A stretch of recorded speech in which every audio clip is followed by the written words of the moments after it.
Marcel tremble de rage en découvrant la jument enceinte abandonnée dans la neige par son propriétaire ruiné. 6 ans plus tard, lorsque son poulain miraculeusement survécu devient champion de France, l'homme qui les avait condamnés revient réclamer sa part de gloire. Avant de continuer, n'oubliez pas de vous abonner à la chaîne, d'aimer la vidéo et de commenter d'où dans le monde vous regardez. Allons-y. Le soleil se couchait sur le domaine des Beaumont, teintant le ciel normand de nuances d'orange et de pourpre. François Dubois, 58 ans, contemplait l'horizon depuis la terrasse de son manoir en sirotant un verre de cognac. Autrefois célèbre éleveur de chevaux de course, sa silhouette imposante s'était affaissée ces dernières années, tout comme sa fortune. Monsieur, la voix de Laurent, son majordome depuis 20 ans, interrompit ses pensées. L'huissier est arrivé. François serra son verre si fort que ses articulations blanchirent. Faites-le attendre dans mon bureau.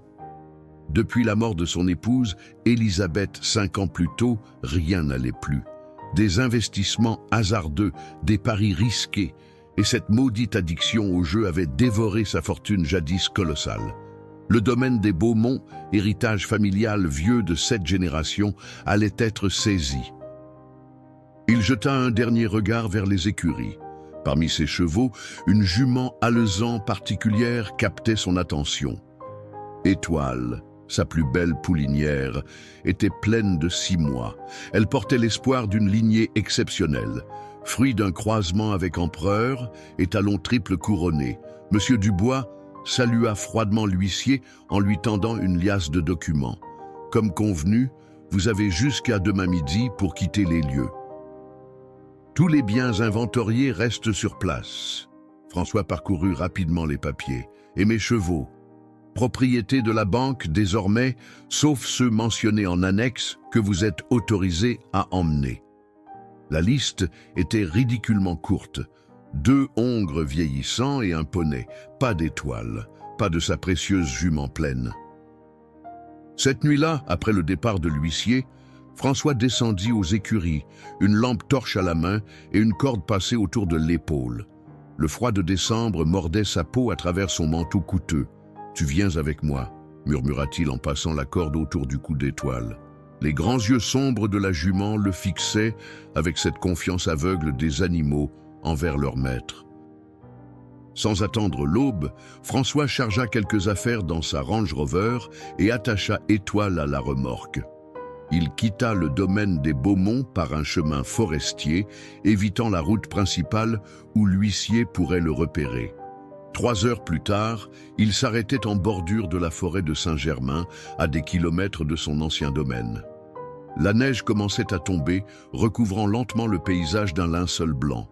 « Désolé, ma belle, » dit-il en détachant Étoile de la remorque. « Je ne peux pas t'emmener là où je vais. » La jument hennit doucement, comme pour protester.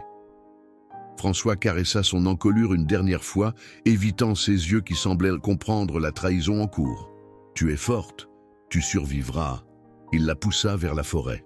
« Va !» Étoile ne bougea pas, confuse. François ramassa une branche et frappa le sol juste derrière elle. « Va-t'en !» La jument sursauta et s'éloigna de quelques mètres avant de s'arrêter à nouveau, se retournant vers son maître avec incompréhension. François claqua des mains, cria, agita les bras. Étoile s'enfonça dans la forêt, son pelage alezan se détachant contre la blancheur immaculée de la neige. Il resta là jusqu'à ce qu'elle disparaisse entre les arbres. Remontant dans sa voiture, François alluma le chauffage au maximum, tentant de réchauffer ses mains tremblantes. « Était nécessaire, se dit-il. Elle vaut plus de 200 000 €. Ces rapaces de banquiers ne méritent pas de l'avoir. » Mais même à ses propres oreilles, sa justification sonnait creux. À 20 kilomètres de là, dans une modeste ferme aux abords du village de Montfort, Marcel Rousseau se préparait pour sa ronde matinale.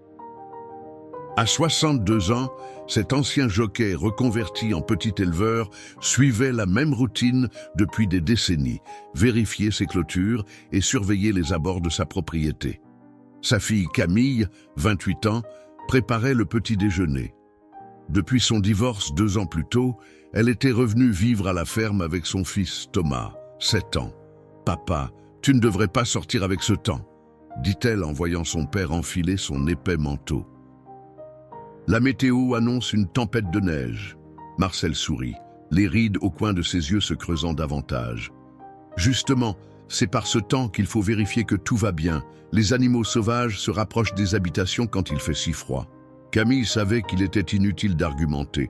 Son père avait cette obstination tranquille qu'il avait maintenue à flot, malgré les difficultés. Sois prudent, alors. Thomas veut que tu lui lises une histoire ce soir. Marcel hocha la tête, ajustant son écharpe tricotée. Je serai de retour avant midi. Il sortit dans le froid mordant, son fidèle berger belge, Hector, sur ses talons. La neige crissait sous ses bottes, tandis qu'il inspectait méthodiquement sa petite propriété. C'est en longeant la lisière de la forêt qu'Hector se figea soudain, oreilles dressées, avant de s'élancer entre les arbres en aboyant. « Hector, reviens ici !» cria Marcel. Mais le chien avait déjà disparu dans le sous-bois. Maudissant son vieux corps qui ne lui permettait plus de courir comme avant, Marcel suivit les traces de son chien dans la neige fraîche, s'enfonçant plus profondément dans la forêt qu'il ne l'aurait souhaité. Les aboiements d'Hector le guidèrent jusqu'à une petite clairière. Ce qu'il découvrit lui coupa le souffle. Là, étendue sur la neige immaculée, se trouvait une magnifique jument alezan. Sa respiration formait de petits nuages de vapeur dans l'air glacial. Hector tournait autour d'elle en gémissant, comme s'il comprenait la gravité de la situation. Marcel s'approcha lentement. L'animal était visiblement épuisé, tremblant de froid, ses flancs se soulevant péniblement à chaque respiration. Et puis, Marcel remarqua son ventre distendu. Elle était pleine. « Mon Dieu !» murmura-t-il, s'agenouillant dans la neige malgré la douleur de ses vieux genoux. « Qui a bien pu t'abandonner ici, ma belle ?» La jument leva faiblement la tête à son approche, ses grands yeux exprimant à la fois méfiance et désespoir. Marcel tendit doucement la main, lui permettant de sentir son odeur. « Tout doux, je ne te veux aucun mal. » Il remarqua alors que l'animal portait encore un licol de cuir fin, avec des initiales gravées, F, D. Quelqu'un l'avait délibérément laissé ici, au milieu de nulle part, par ce temps glacial. Marcel sentit une colère sourde monter en lui. « Hector, reste avec elle », ordonna-t-il, avant de rebrousser chemin aussi vite que ses jambes le lui permettaient. 20 minutes plus tard, Marcel revenait avec son vieux tracteur et une remorque. Camille l'accompagnait, ayant insisté pour venir après avoir entendu son récit. « C'est criminel d'abandonner un animal dans cet état », s'indigna-t-elle en découvrant la jument. Infirmière vétérinaire de formation, elle examina rapidement l'animal. Elle est déshydratée et en hypothermie. Et je dirais qu'elle est pleine de 6 ou 7 mois. On peut la sauver ? Demanda Marcel, le visage grave. Camille hésita. Je ne sais pas, papa. Elle est très faible. Et même si elle survit, le poulain... Elle laissa sa phrase en suspens, mais Marcel comprit. Le poulain pourrait ne pas survivre au traumatisme que venait de subir sa mère. Avec d'infinies précautions, ils parvinrent à hisser la jument dans la remorque, la couvrant de couverture.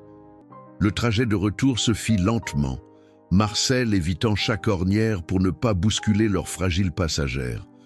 À la ferme, ils installèrent l'animal dans l'écurie la mieux isolée. Thomas, fasciné, observait depuis la porte. « Elle va mourir, papy ?» demanda-t-il, ses grands yeux bleus emplis d'inquiétude.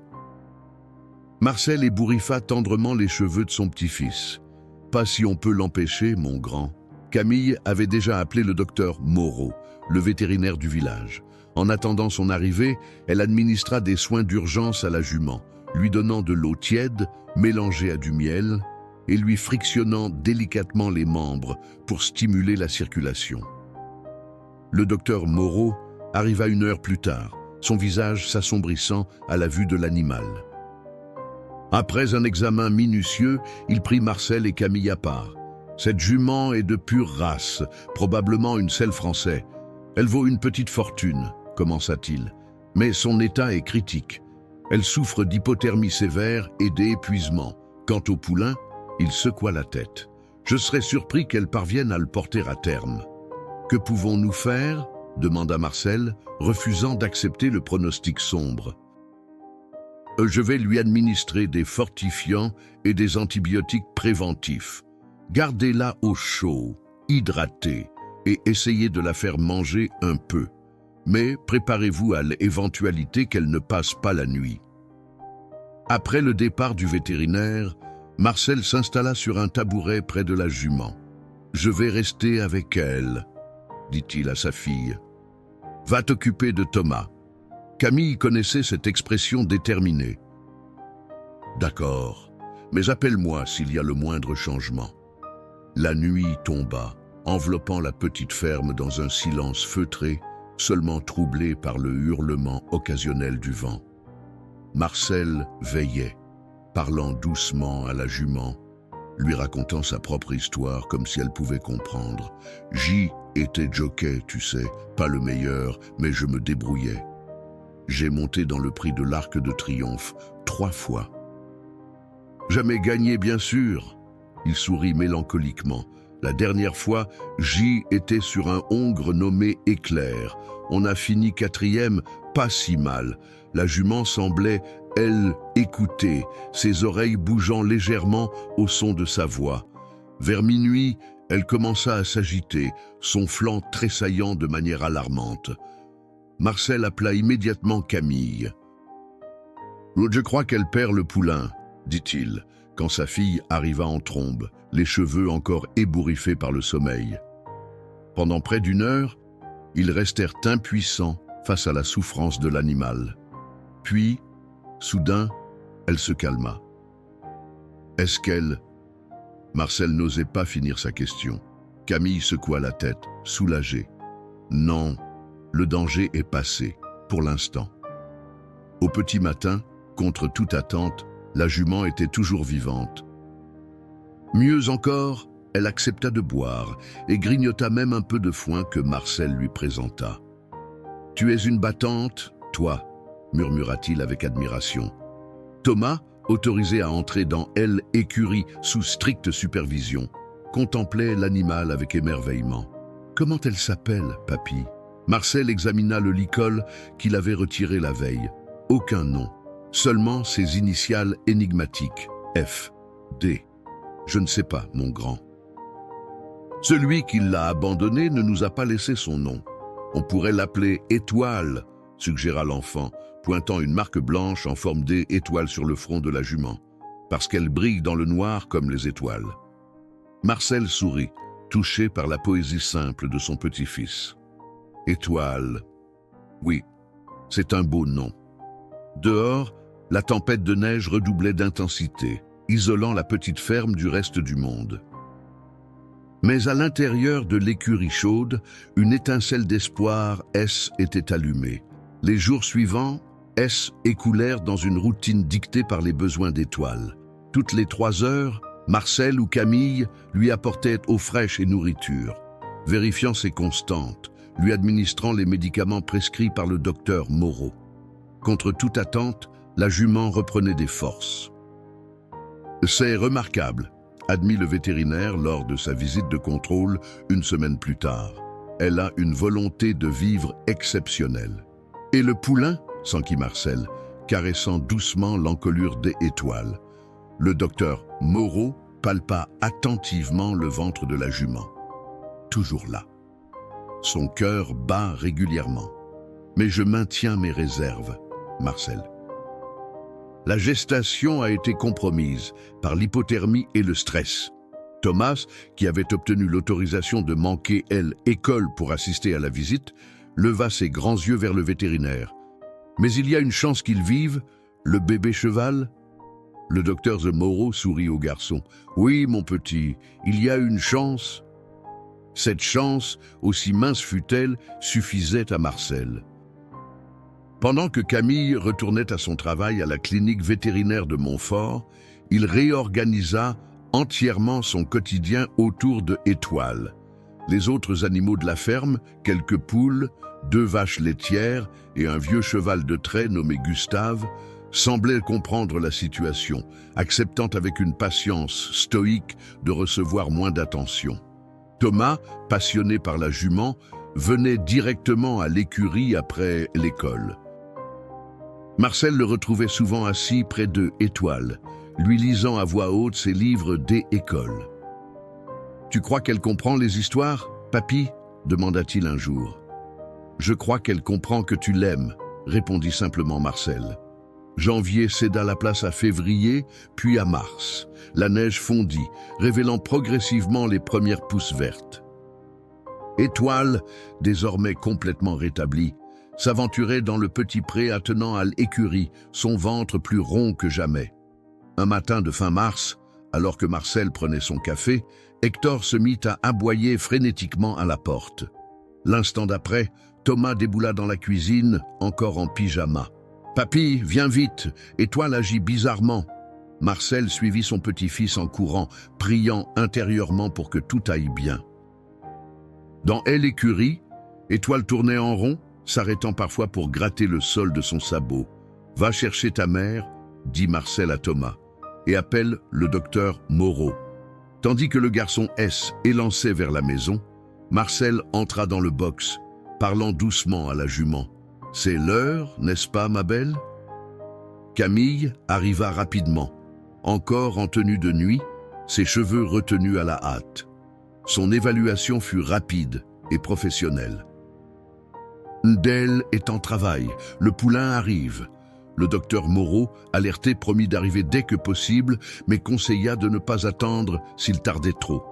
Les poulinages se déroulaient généralement sans intervention humaine. Effectivement, à peine 1 heure plus tard, Étoile s'allongea sur sa litière fraîche et commença à pousser. Marcel, Camille et Thomas observaient en silence, n'intervenant que pour essuyer la sueur qui perlait sur le front de la jument ou lui murmurer des encouragements. « Regarde !» s'exclama soudain Thomas. « Je vois quelque chose. » 2 petits sabots apparaissaient, puis le museau, et enfin, dans un dernier effort de « Étoile », le poulain glissa entièrement sur la paille. Un mâle, alezan comme sa mère, avec la même marque blanche en étoile sur le front. « Il est vivant ?» demanda Thomas, sa voix tremblant d'émotion.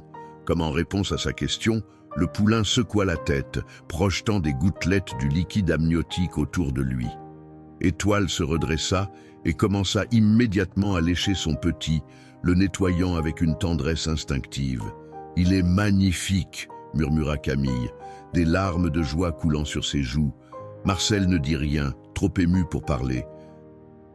Il observait ce miracle, car c'en était un, avec une gratitude silencieuse.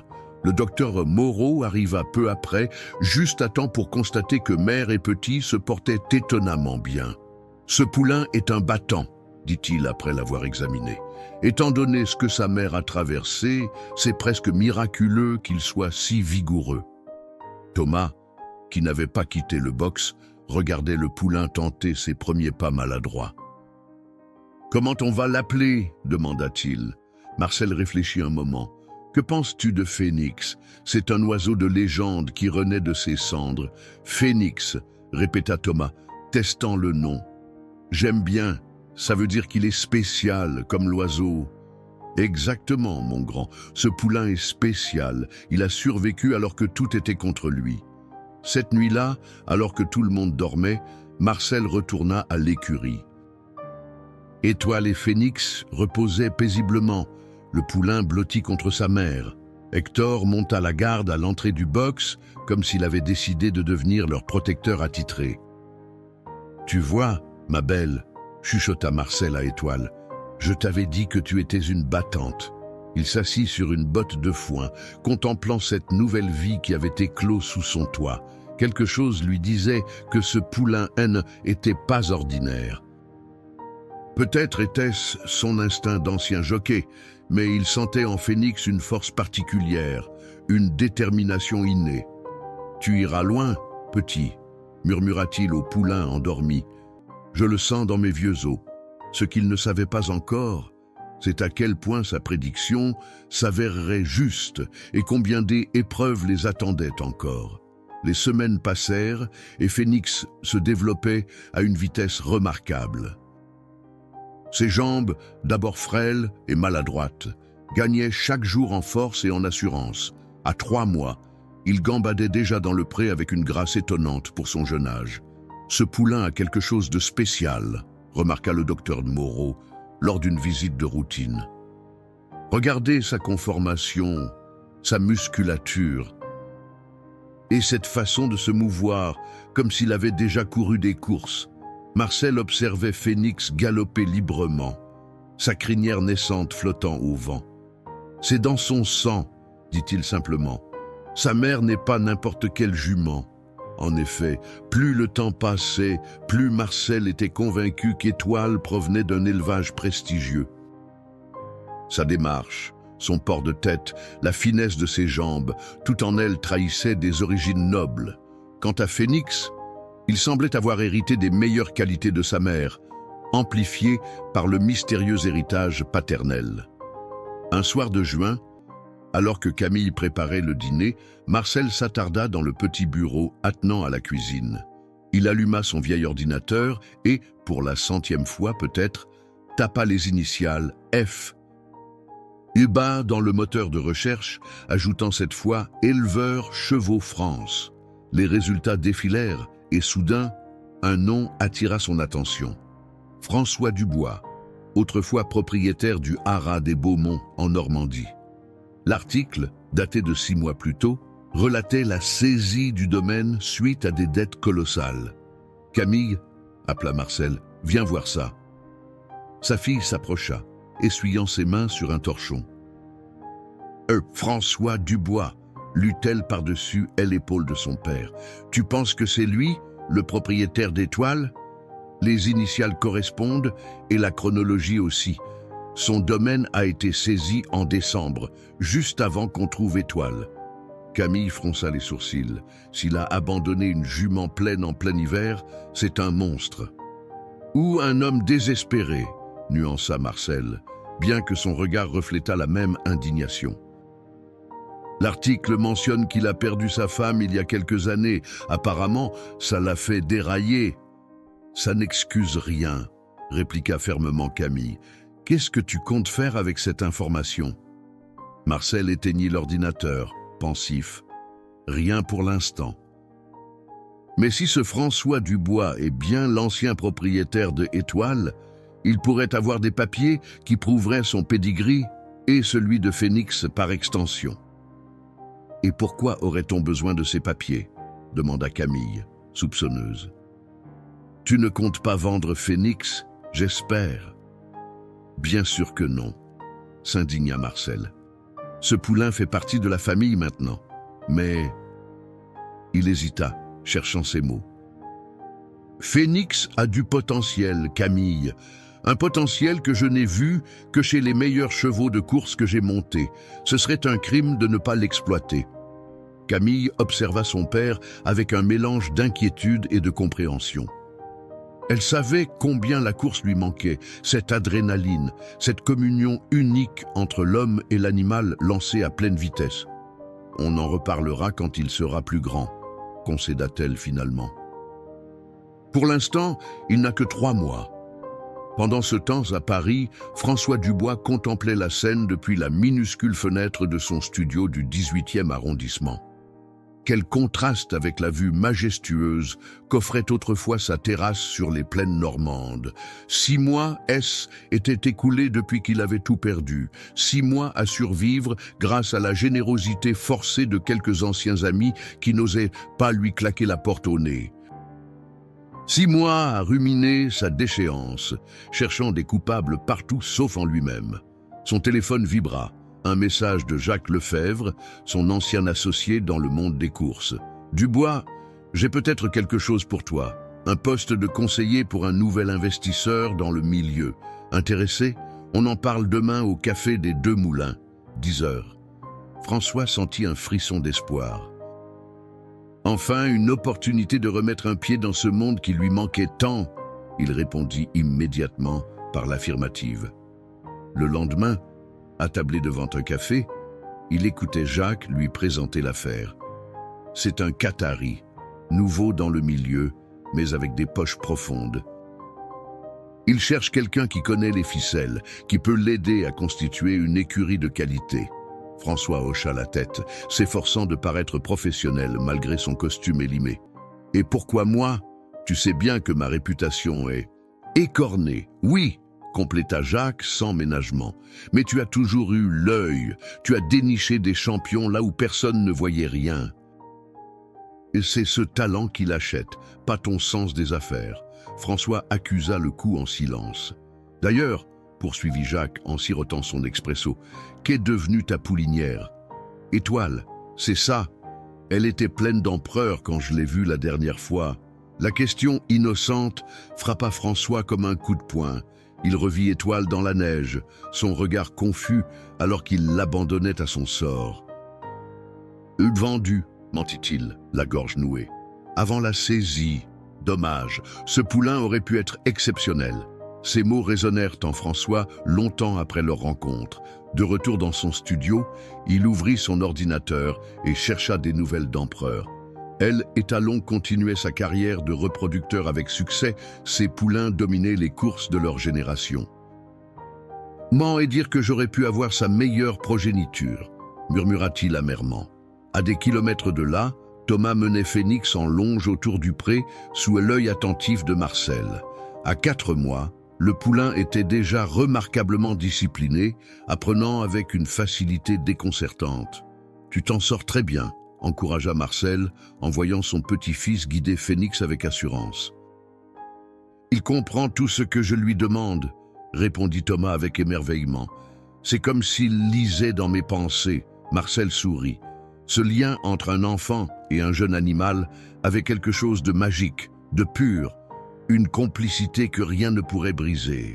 Ce qu'il ignorait, c'est que bientôt, cette complicité serait mise à l'épreuve par le retour d'un homme déterminé à récupérer ce qu'il considérait comme sa propriété.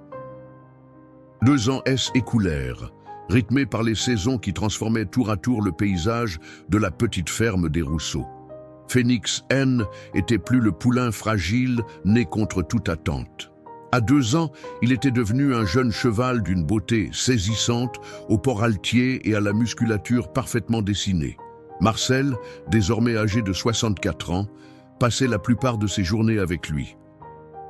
Sous sa supervision experte, Phénix apprenait à porter la selle, à répondre aux aides les plus subtiles, à développer ses allures déjà naturellement élégantes. Un matin d'automne, alors que Marcel travaillait Phénix à la longe, Claude Bertrand, un ancien collègue jockey reconverti en entraîneur, vint lui rendre visite. « Nom de Dieu, Marcel !» s'exclama-t-il en observant Phénix exécuter des transitions parfaites entre le trot et le galop. « Où as-tu déniché cette merveille ?» Marcel sourit sans cesser son exercice. « C'est une longue histoire. » Après la séance, les 2 hommes s'installèrent sur le banc devant l'écurie, 2 tasses de café fumant à la main. Marcel raconta alors l'histoire des Étoiles et de Phénix. « Et tu n'as jamais cherché à retrouver le propriétaire ?» demanda Claude, incrédule. « J'ai identifié un certain François Dubois, mais l'homme qui abandonne une jument pleine en plein hiver ne mérite pas qu'on le contacte. » Claude hocha la tête, compréhensif. Puis, après un silence, « Ce cheval pourrait courir, Marcel, et pas dans n'importe quelle catégorie. » « Tu crois ? J'en suis certain. Il a ça dans le sang. » Claude hésita avant d'ajouter « Je pourrais le prendre dans mon écurie à Chantilly. » Le préparer pour les courses de 3 ans l'année prochaine. La proposition, bien que tentante, fit hésiter Marcel. Se séparer de Phénix, même temporairement, lui déchirait le cœur. Et il y avait Thomas, si attaché au cheval. « Laisse-moi y réfléchir, » répondit-il finalement, « et en parler à ma fille et mon petit-fils. » Ce soir-là, au dîner, la discussion fut animée. Thomas, maintenant âgé de 9 ans, écoutait avec des sentiments mitigés. « Mais il reviendrait, n'est-ce pas ?» demanda-t-il, les yeux brillants de larmes contenues. « Bien sûr, mon chéri, » le rassura Camille. « Ce ne serait que pour l'entraînement et les courses. »« Et Phénix aime courir », ajouta Marcel doucement. Tu l'as vu au pré, c'est dans sa nature, comme pour certains oiseaux de voler. Thomas réfléchit intensément, son jeune visage plissé par la concentration. D'accord, dit-il finalement. Mais à condition que je puisse aller le voir souvent, et qu'il sache que c'est toujours chez nous, sa vraie maison. Marcel serra son petit-fils contre lui, ému par sa maturité. C'est promis, mon grand. À Paris, la vie de François Dubois avait pris un tournant inattendu. Son poste de conseiller auprès de l'investisseur qatari S était avéré lucratif, lui permettant de quitter son studio misérable pour un appartement décent dans le 16e arrondissement. Il avait même réussi à placer quelques paris gagnants, augmentant modestement son capital. Pourtant, malgré ce retour à une certaine aisance, un vide persistait. Chaque fois qu'il se rendait aux courses, observant les purs sang s'élancer sur la piste, il pensait à Étoile et au poulain qu'elle portait. Un poulain qui aurait eu 3 ans maintenant, en plein âge pour débuter en compétition. Monsieur Dubois, la voix de son assistant, Julien, le tira de sa rêverie.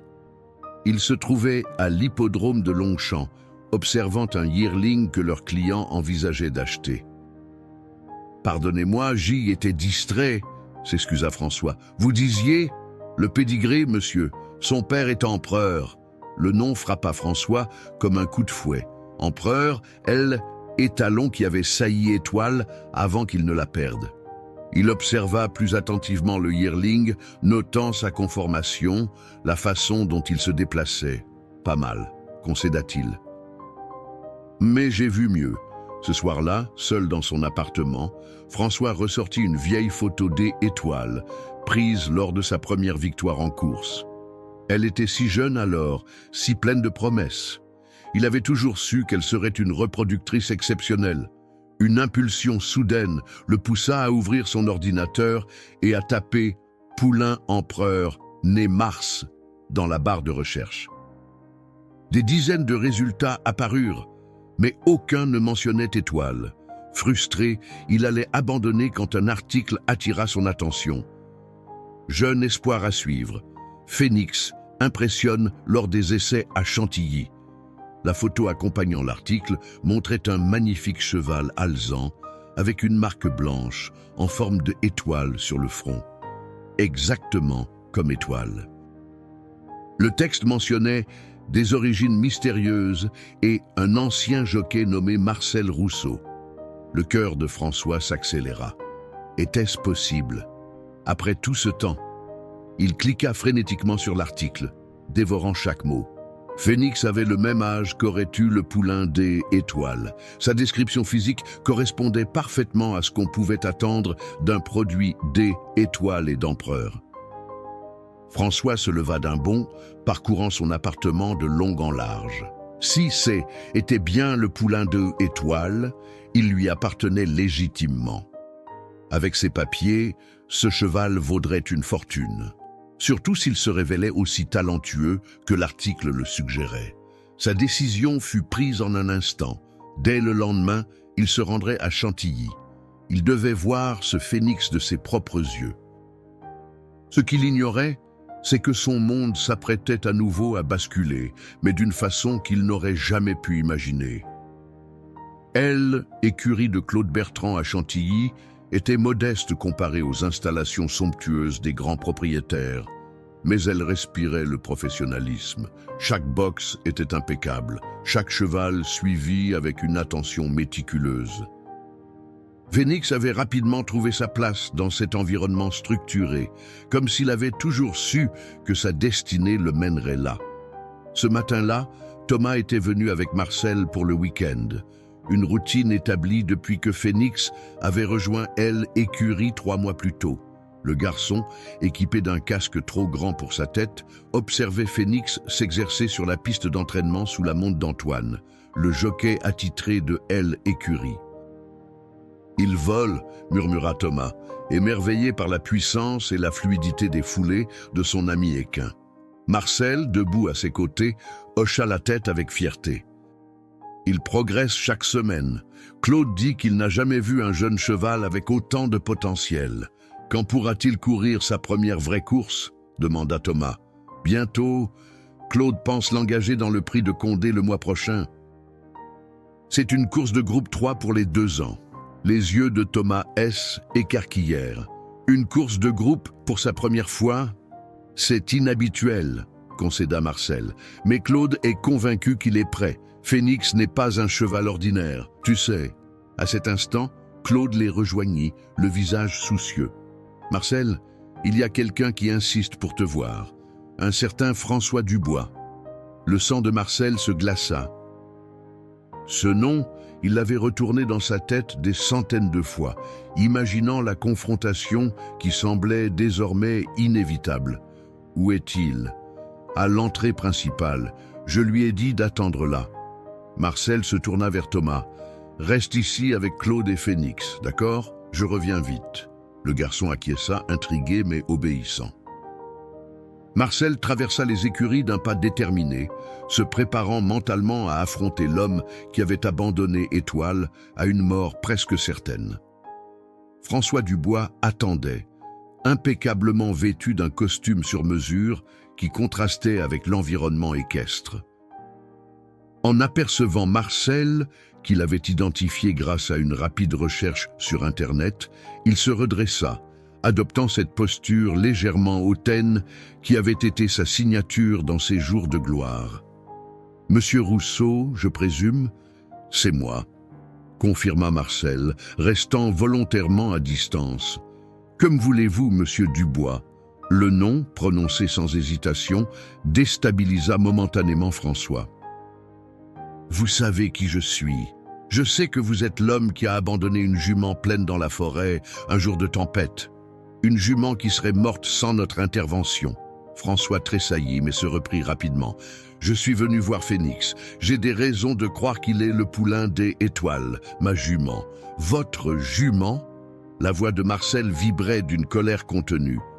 « Vous avez renoncé à tout droit sur elle le jour où vous l'avez laissée mourir de froid. » J était désespéré, se défendit François, son arrogance se fissurant légèrement. « J'avais tout perdu, la banque allait la saisir. »« Alors vous avez préféré la condamner à mort ?» coupa Marcel. « Un vrai homme aurait trouvé une autre solution. » Un silence tendu s'installa entre les deux hommes. Au loin, le martèlement des sabots de Phénix résonnait sur la piste. « Je veux juste le voir », dit finalement François, sa voix adoucie par une émotion inattendue. « S'il est bien le fils d'Étoile et d'Empereur, c'est comme si une partie de mon passé avait survécu. » Marcel hésita. Son instinct lui criait de protéger Phénix de cet homme. Mais quelque chose dans le regard de François, une vulnérabilité authentique, le ébranla. « 5 minutes, concéda-t-il finalement, mais vous ne l'approchez pas et vous ne parlez pas à mon petit-fils. » François acquiesça silencieusement, suivant Marcel jusqu'à la piste d'entraînement. Quand Phénix passa devant eux dans un galop puissant, François retint son souffle. Il était magnifique, combinant parfaitement les qualités d'Étoile et la puissance d'Empereur. « C'est bien son fils, » murmura-t-il, plus pour lui-même que pour Marcel. « J'en suis certain. » Marcel observait attentivement ses réactions. Et maintenant, François détacha son regard du cheval pour faire face à Marcel. « Légalement, il m'appartient. J'ai les papiers d'Étoile, le certificat de saillie. »« Légalement ?» l'interrompit Marcel, incrédule. « La loi protège-t-elle ceux qui abandonnent des animaux à une mort certaine ? Si nous n'avions pas trouvé Étoile, elle et son poulain seraient de mort. Phénix est né dans ma ferme, soigné par ma famille. Il est à nous. » La tension entre les deux hommes était palpable. Thomas, qui observait la scène de loin, se rapprocha instinctivement de Phénix, maintenant revenu au pas près de la barrière. François remarqua le garçon et l'affection évidente entre lui et le cheval. Quelque chose vacilla dans son regard. « Je pourrais porter l'affaire devant les tribunaux ?» dit-il, mais sans conviction. « Vous pourriez, » admit Marcel, « et tous sauraient, Comment François Dubois, autrefois respecté dans le milieu, a abandonné une jument pleine en plein hiver. Est-ce vraiment ce que vous voulez? Le coup porta. François détourna le regard, visiblement troublé. « Je n'ai pas dit que je le ferais, murmura-t-il.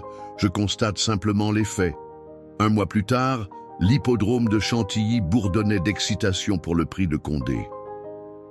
Phénix, malgré son inexpérience, avait attiré l'attention des connaisseurs lors des galops d'essai.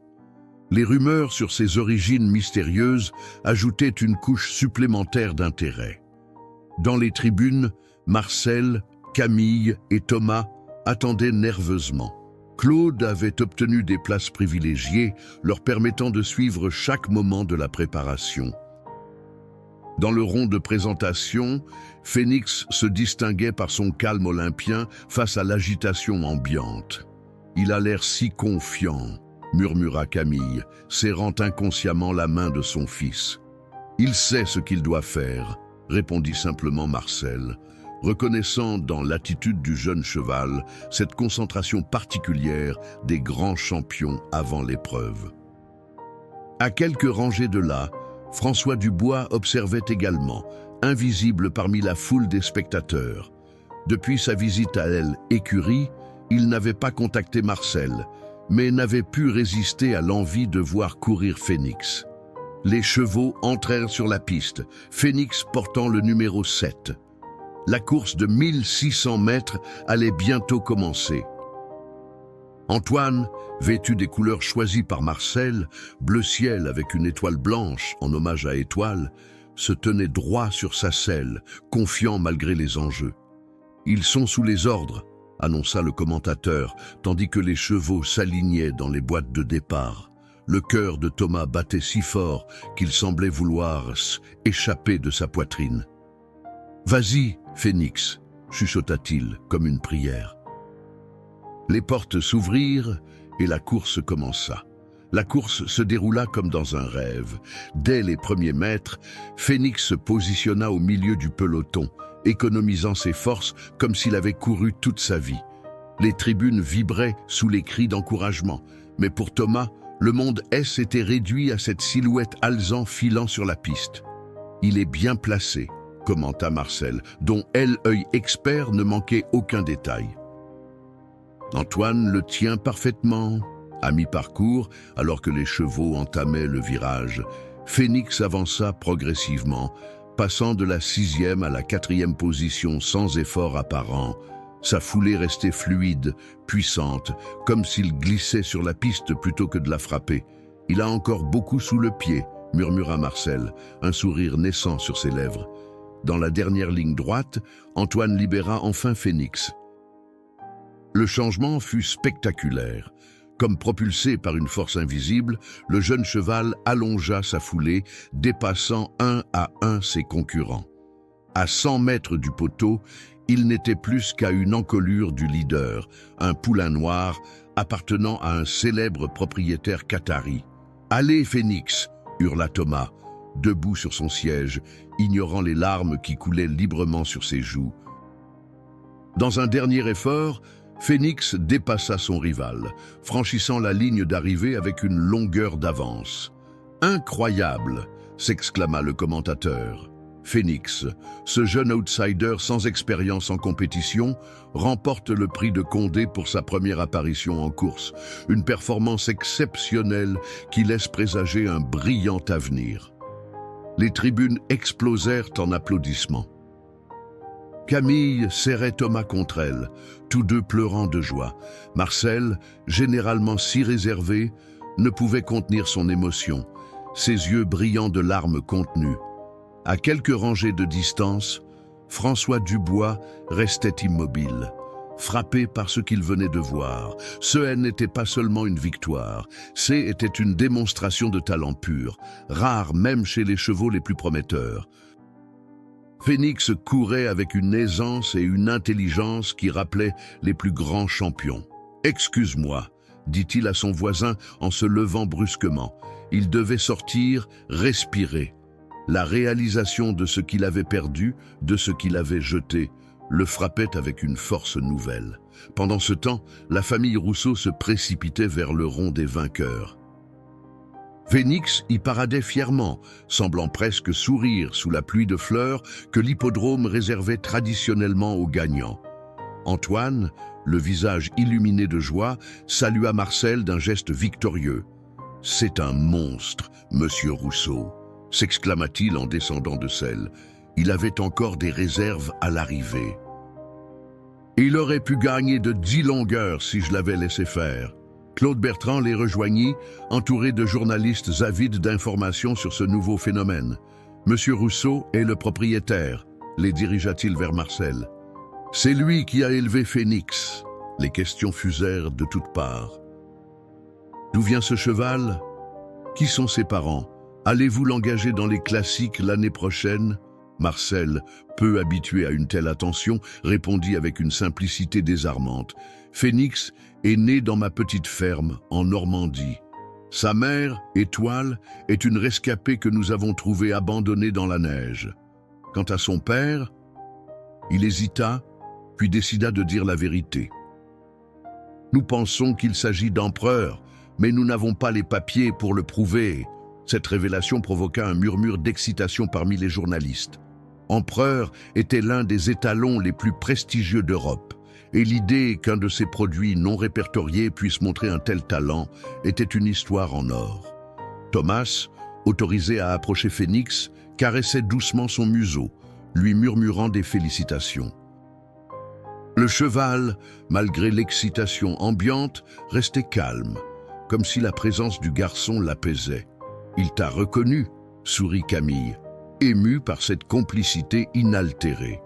La cérémonie de remise des prix fut un moment de fierté indescriptible pour la famille. Thomas fut autorisé à monter sur le podium avec Marcel pour recevoir la coupe sous les applaudissements chaleureux du public.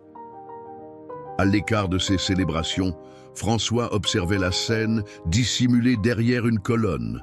La joie évidente de cette famille, leur amour sincère pour Phénix, contrastait douloureusement avec ses propres motivations.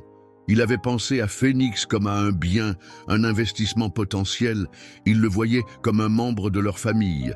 Alors qu'il s'apprêtait à partir, son regard croisa celui de Marcel. Pendant un bref instant, les deux hommes se fixèrent, un courant de compréhension mutuelle passant entre eux.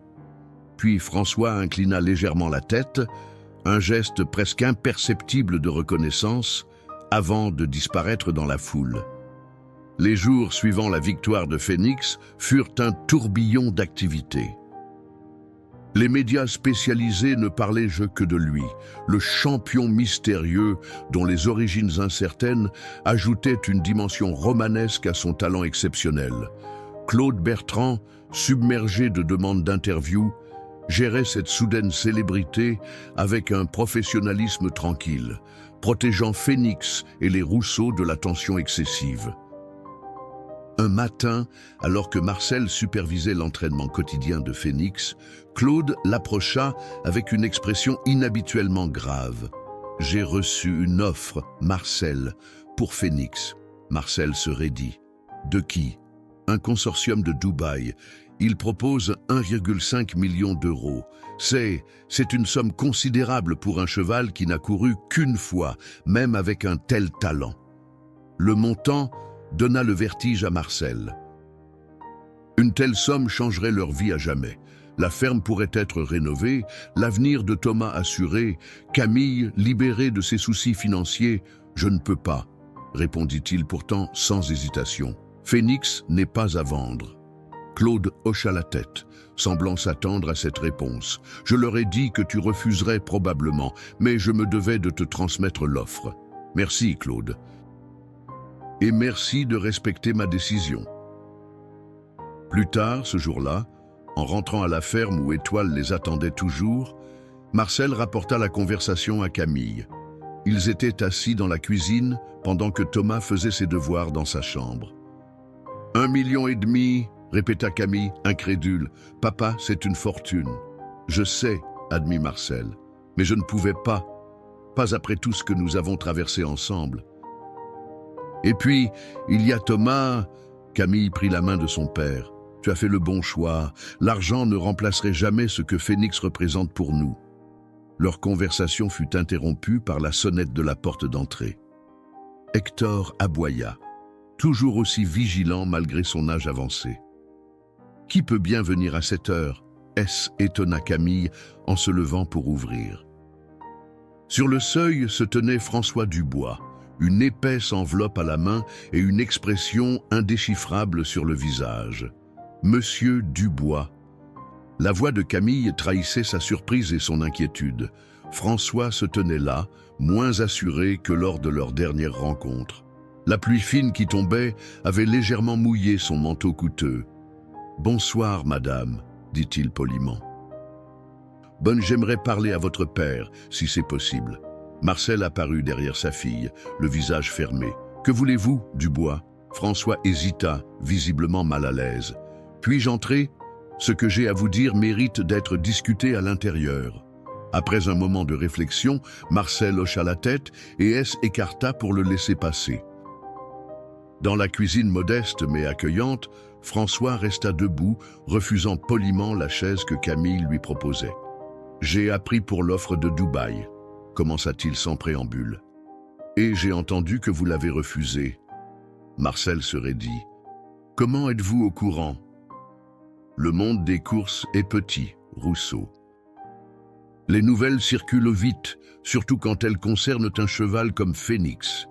Si vous êtes venu pour me convaincre de vendre... » François leva une main apaisante. « Non, au contraire. » Il posa l'enveloppe sur la table. « Je suis venu vous apporter ceci. » Marcel regarda l'enveloppe avec méfiance, mais ne fit aucun geste pour la prendre. « Ce sont les papiers D. Étoile, » expliqua François. « Son pédigré complet, son carnet de santé et... » il hésita. « Et le certificat de saillie avec empereur. Tout ce dont vous avez besoin pour prouver officiellement les origines de Phénix. » Un silence stupéfait s'installa dans la pièce. Camille regardait alternativement son père et François, incapable de croire ce qu'elle entendait. « Pourquoi ?» demanda finalement Marcel. « Pourquoi maintenant ?» François passa une main fatiguée sur son visage. « J'ai vu Phénix courir, j'ai vu votre petit-fils avec lui, et... » Sa voix se brisa légèrement. « J'ai compris quelque chose que j'avais oublié depuis longtemps. Les chevaux ne sont pas juste des investissements ou des trophées, ce sont des êtres vivants qui méritent mieux que ce que je leur ai offert. » Il fit une pause, rassemblant ses pensées. « J'ai tout perdu il y a 3 ans, ma femme, ma fortune, ma réputation. J'ai cru que rien ne pourrait être pire. Mais voir ce que Phénix est devenu grâce à vous, ce qu'il aurait pu devenir avec moi si j'avais fait les bons choix, c'est une leçon d'humilité que je méritais. » Marcel s'avança lentement et prit l'enveloppe. Il l'ouvrit, vérifiant rapidement les documents qu'elle contenait. Tout semblait authentique. « Avec ces papiers, » dit François, « Phénix pourra être officiellement enregistré comme descendant d'empereur et d'étoile. Sa valeur va considérablement augmenter et il sera éligible pour toutes les courses de groupe, sans question sur ses origines. » « Je ne comprends toujours pas, » insista Marcel. « Vous pourriez utiliser ces documents pour le réclamer légalement. » « Pourquoi y renoncer ? » « Parce que certaines choses ne peuvent pas être réparées avec des procès ou de l'argent, » répondit simplement François. « J'ai abandonné Étoile. Elle aurait dû mourir par ma faute. Vous l'avez sauvée. Vous avez sauvé son poulain.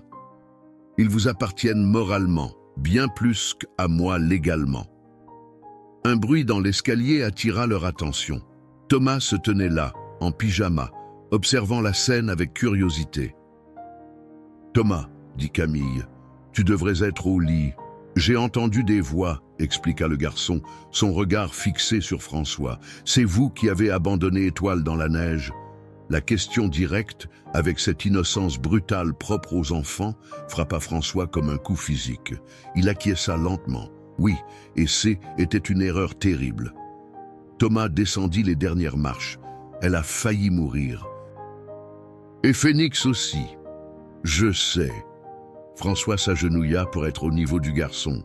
« Je ne peux pas changer ce que j'ai fait, mais je peux essayer de faire ce qui est juste maintenant. » Thomas le fixa intensément, avec cette capacité des enfants à voir au-delà des façades adultes. « Vous êtes triste », constata-t-il simplement. François fut pris au dépourvu par cette observation. « Oui », admit-il finalement. « Je suis triste pour beaucoup de choses. Phénix est heureux avec nous, affirma Thomas, et Étoile aussi. Je n'en doute pas. » François se releva, regardant Marcel. « Votre petit-fils a un don avec les chevaux. Phénix a une connexion spéciale avec lui. J'ai pu le voir à Chantilly. » Marcel posa une main protectrice sur l'épaule de Thomas. « Il comprend les chevaux mieux que la plupart des adultes. » François hocha la tête, puis se dirigea vers la porte. Sa mission était accomplie. Il n'avait plus de raison de s'attarder. « Une dernière chose, » dit-il, en s'arrêtant sur le seuil. « Phénix a le potentiel pour le prix de l'Arc de Triomphe l'année prochaine.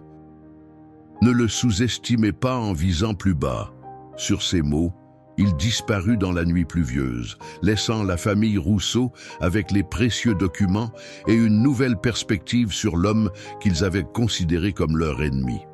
Le lendemain matin, Marcel se rendit aux écuries à l'aube, comme à son habitude. Étoile l'accueillit avec un hennissement doux. À 6 ans, elle était dans la fleur de l'âge, plus belle que jamais. « Tu sais qui est venu hier soir ?» lui demanda-t-il en caressant son encolure. « Ton ancien propriétaire. Il nous a donné tes papiers.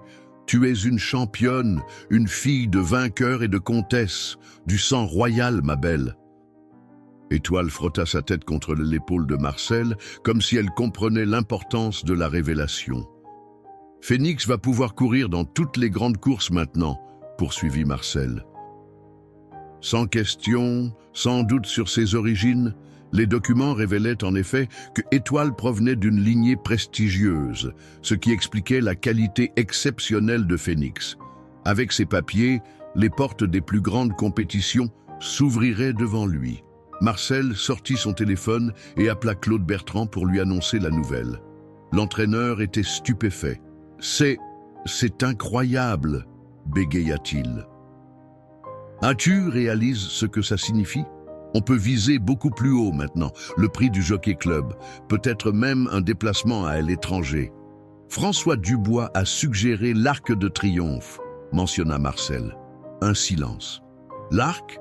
Pour un 3 ans, c'est ambitieux, mais avec Phénix, pourquoi pas ?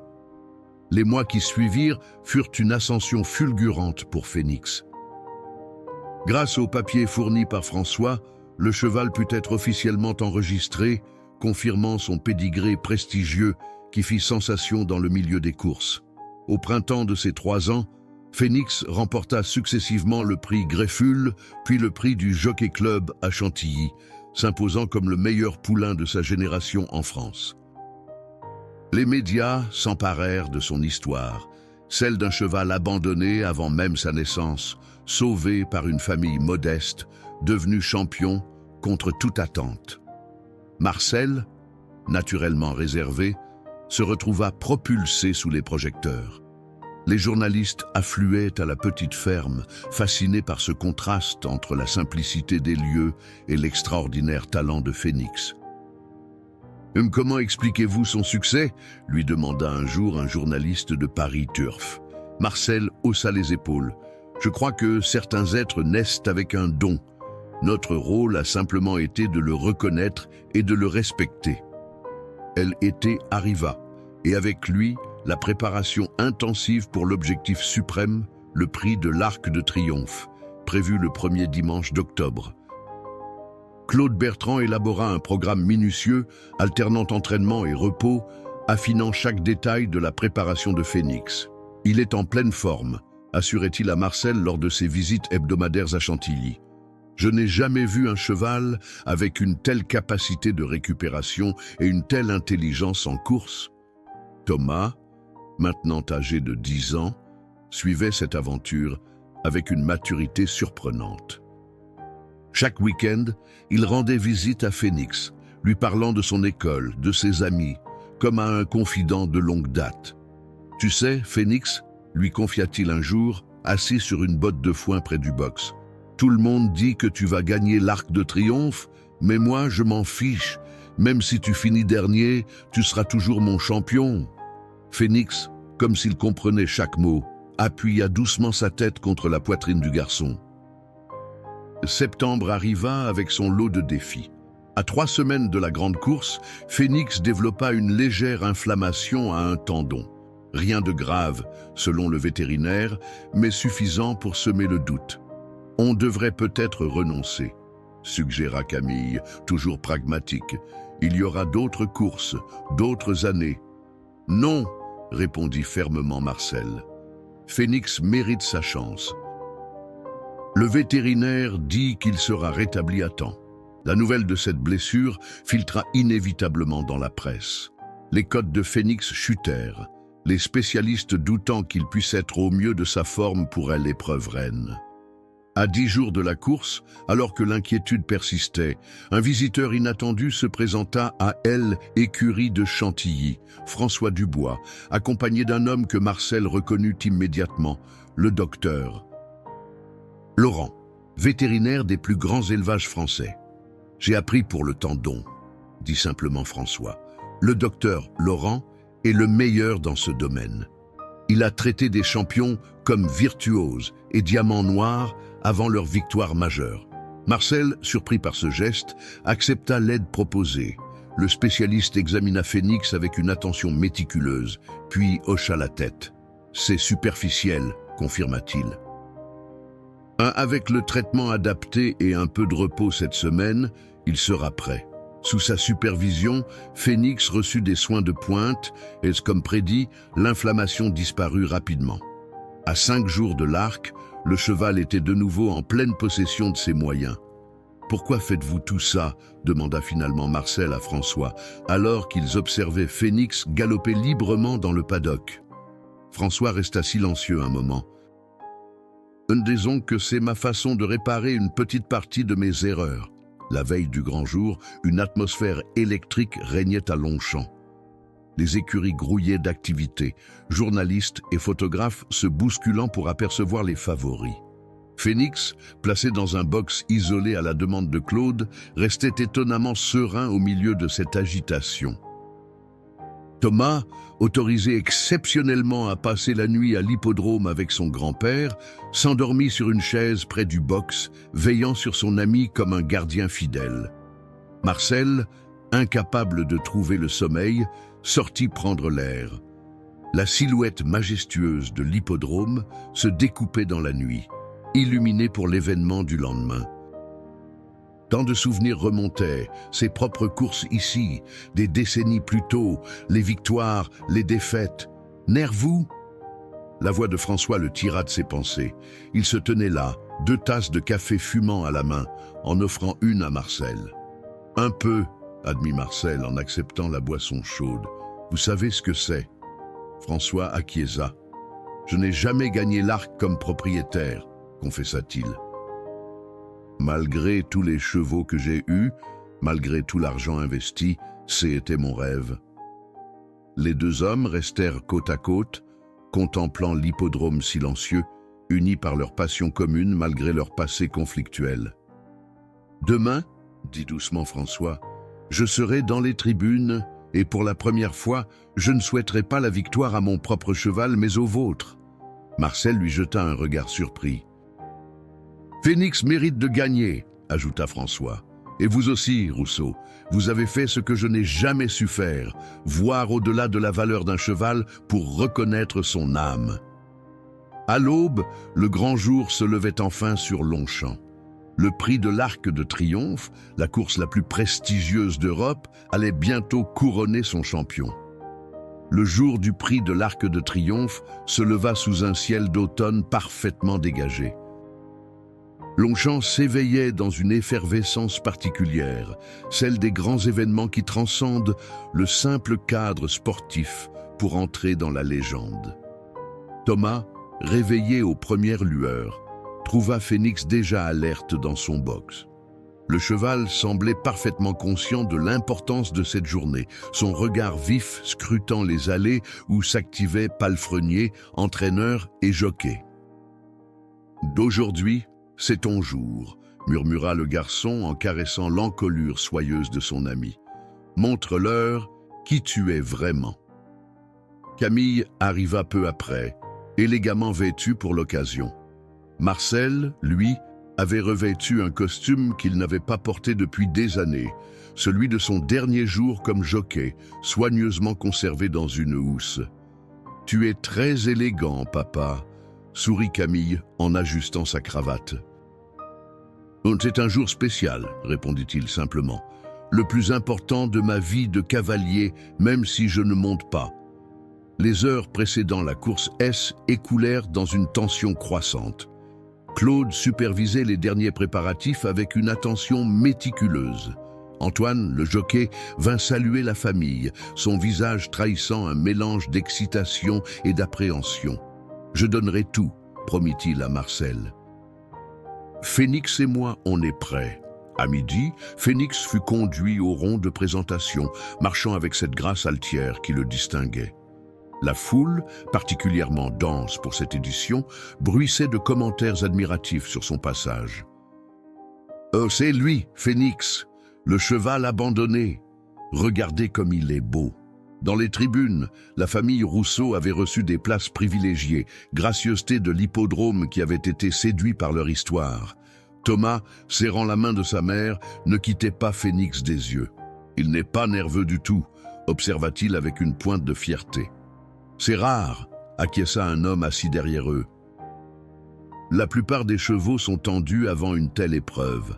Parmi les 18 partants, Phénix N était plus l'outsider des premiers jours. Sa récente forme et la révélation de son pédigré en faisaient l'un des favoris, malgré son jeune âge et sa récente blessure. Lorsque les chevaux se dirigèrent vers les stalles de départ, un silence relatif s'installa sur l'hippodrome.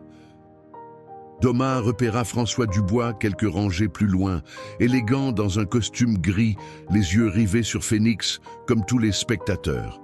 « Ils sont sous les ordres », annonça le commentateur, alors que le dernier cheval entrait dans sa stalle. Les 2400 mètres du parcours de Longchamp S étiraient devant eux avec ses virages redoutables et sa ligne droite finale exigeante. Le cœur de Marcel battait si fort qu'il semblait vouloir se échapper de sa poitrine. Puis ce fut l'explosion. Les portes s'ouvrirent simultanément, libérant les 18 pur sang dans un tonnerre de sabots et d'exclamations. Antoine plaça immédiatement Phénix en bonne position, ni trop près de la corde où les bousculades étaient fréquentes, ni trop à l'extérieur où les distances s'allongeaient. « Il est bien !» murmura Marcel, ses yeux d'expert ne manquant aucun détail, parfaitement placés. Les premiers 1000 mètres S écoulèrent sans incident majeur. Phénix maintenant sa position au milieu du peloton. Puis, dans le tournant qui précédait la ligne droite finale, le drame survint. Un cheval anglais, poussé à l'extérieur, dériva sur la trajectoire de Phénix. « Attention !» cria Thomas, comme si sa voix pouvait traverser la distance et avertir Antoine. Le choc semblait inévitable, mais Phénix, dans un réflexe extraordinaire, s'écarta juste assez pour l'éviter, perdant à peine une foulée dans la manœuvre. Ce mouvement instinctif, cette intelligence en course, laissa Marcel bouche bée. « Tu as vu ça ?» s'exclama-t-il à Camille. « C'est incroyable !» Entrant dans la ligne droite finale, Phénix était 6e, à 4 longueurs du leader. C'est alors qu'Antoine fit son mouvement. Libérant progressivement son cheval, il lui demanda l'effort suprême. La réponse de Phénix fut spectaculaire. Comme propulsé par une force invisible, il accéléra, dépassant un à un ses concurrents avec une facilité déconcertante. Sa foulée s'allongea. Son action devint plus puissante, plus fluide encore. Les tribunes explosèrent en acclamations. Thomas était debout sur son siège, criant à s'en casser la voix. Camille, habituellement si réservée, hurlait des encouragements. Marcel, lui, restait figé, incapable de croire ce qu'il voyait. À 100 mètres du poteau, Phoenix avait rejoint le leader, un redoutable champion irlandais. Les deux chevaux s'engagèrent dans un duel haletant, côte à côte, donnant tout ce qu'ils avaient. « Allez, Phoenix !» Le cri de Thomas semblait porter toute l'émotion de ces 3 années, depuis cette nuit glaciale où une jument abandonnée avait été sauvée jusqu'à ce moment culminant. Dans un dernier effort, Phoenix allongea encore sa foulée, puisant dans des ressources insoupçonnées. Il franchit le poteau avec une encolure d'avance, vainqueur du prix de l'Arc de Triomphe sous les acclamations assourdissantes de la foule. « Incroyable !» rugit le commentateur. Phoenix remporte le prix de l'Arc de Triomphe. L'histoire du cheval abandonné dans la neige s'achève en apothéose sur la plus grande scène des courses européennes.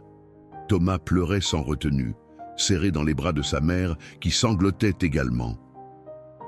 Marcel, comme paralysé par les émotions, sentit une main se poser sur son épaule. C était François Dubois, des larmes coulant librement sur son visage, habituellement impassible. « Félicitations !» dit-il simplement, sa voix brisée par l'émotion. « C'est le plus beau jour de ma vie de propriétaire, même si ce n'est plus mon cheval. » Marcel, incapable de parler, serra la main tendue de François. En cet instant, tout était pardonné, tout était transcendé par la performance extraordinaire de Phoenix. La cérémonie de remise des prix fut un moment de gloire indescriptible. Marcel, Camille et Thomas montèrent sur le podium aux côtés d'Antoine et de Claude. La coupe fut remise à Marcel, qui la souleva sous un tonnerre d'applaudissements avant de la passer à Thomas. « C'est aussi ta victoire, mon grand », lui dit-il, la voix tremblante de émotion. Les jours qui suivirent furent un tourbillon de célébrations et d'interviews. L'histoire de Phoenix captivait le monde entier, dépassant largement le cadre des courses hippiques. Des offres d'achat astronomiques affluèrent, certaines dépassant les 10 millions d'euros.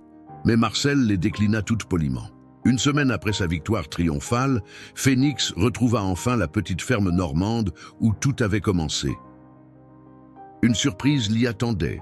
Étoile, dans le pré ensoleillé, hennit doucement à l'approche du van qui transportait son fils. Lorsque Phoenix descendit de la rampe, un moment magique se produisit. Mère et fils se reconnurent instantanément malgré leur longue séparation. Ils se précipitèrent l'un vers l'autre, frottant leurs têtes ensemble, hennissant doucement, comme s'ils se racontaient leurs aventures respectives.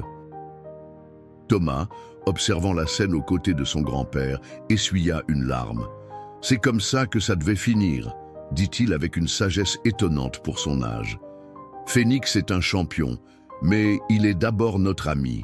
Sa place est ici, avec nous. » Marcel passa un bras autour des épaules de son petit-fils. « Tu as raison, mon grand. Les trophées et l'argent ne valent rien comparé à ça. » Un léger bruit de gravier leur fit tourner la tête. Une voiture s'arrêtait devant la ferme, celle de François Dubois. Il en descendit, portant un épais dossier sous le bras. « J'espère que je ne dérange pas, » dit-il en s'approchant. « J'ai quelque chose pour vous. » Il tendit le dossier à Marcel. « C'est une proposition, pas pour acheter Phoenix, » ajouta-t-il rapidement, en voyant l'expression de Marcel se fermer. « Mais pour créer un petit élevage ici, en association. J'ai encore quelques bonnes juments, et avec Étoile, nous pourrions développer une lignée exceptionnelle. » Marcel feuilleta le dossier, surpris par le sérieux de la proposition. « Phoenix restera ici, bien sûr, » poursuivit François. « Il pourra courir encore quelques grandes courses, puis devenir étalon. Thomas pourrait s'occuper des poulains. » Il s'interrompit, soudain incertain.